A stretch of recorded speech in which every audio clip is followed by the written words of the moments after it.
savez, les matières premières voient leur cours flamber. Pétrole, maïs, riz.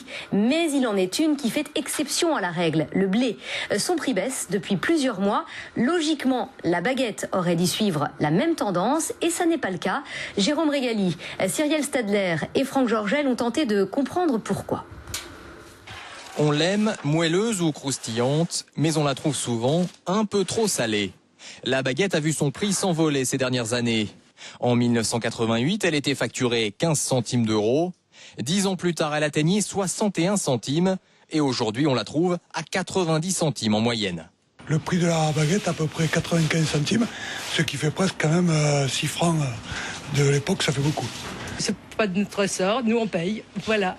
Et l'augmentation n'est sûrement pas terminée. Prenant appui sur la hausse du cours du blé, de nombreux boulangers ont augmenté le prix de leur pain.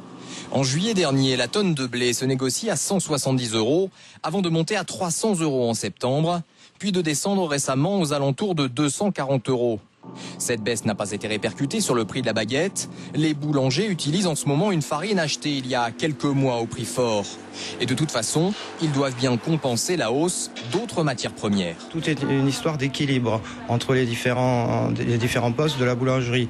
Il peut y avoir le beurre qui augmente d'un côté, le lait, et donc je suis obligé d'équilibrer entre tous les produits pour avoir une marge moyenne qui soit toujours la même.